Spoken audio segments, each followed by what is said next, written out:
لیکن بنگلہ دیش میں عام لوگوں کے اندر تو ہے، حالانکہ اسلامی جو محل ہے، علماء کرام جو ہے، اس میں بھی ایک سے زیادہ شادی کرنے میں کچھ مختلف نظر ہمیں آتے ہیں. اب کیا کہیں گے اس بارے میں؟ دیکھیں، میں گزارش کرتا ہوں کہ باوجود اس کے کہ میرے 4 نکاح ہیں، چاروں سے اولاد ہے، چاروں بیویوں کا آپس میں پیار اور محبت ہے، میں نے کبھی بھی میڈیا پر اس کا تذکرہ از خود نہیں کیا الا کو پوچھے. جی.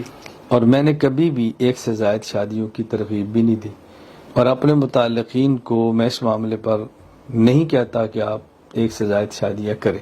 اس کی وجہ ہر بندے کے گھر کے حالات وہ اپنے لیے بہتر سمجھتا ہے. جی.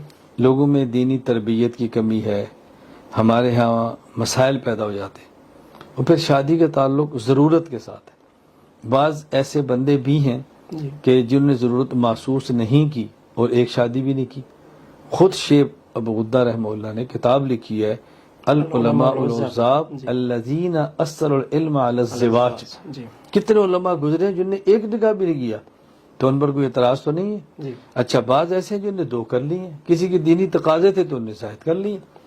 تو نکاح ایک انسان کا ذاتی معاملہ اور اس کی ضرورت سے تعلق رکھتا ہے. جی. وہ اپنی ضرورت کو خود بہتر سمجھتا ہے کہ مجھے ایک کرنی چاہیے یا ایک کس سے زائد کرنی چاہیے. شریعت نے اجازت ضرور دی ہے کہ کوئی آدمی ایک سے زائد نکاح کرے اگر وہ حقوق سارے ادا کر سکتا ہو تو ٹھیک ہے. اور اس معاملے میں مرد کو اپنی بیوی کو اعتماد میں ضرور لینا چاہیے. ہم سے بہت سارے لوگ پوچھتے ہیں جی دوسرے نکاح کے لیے پہلی بیوی کی اجازت شرط ہے.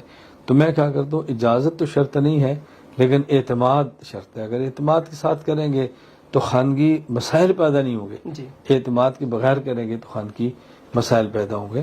دوسرے نکاح کو رواج دینا چاہیے لیکن اس سے پہلے نکاح کو صحیح طریقے سے چلانا چاہیے اور اس کے حقوق ادا کرنے چاہیے، ذہن سازی کرنی چاہیے. شوہر کی اور بیوی دونوں کی ضروری ہے.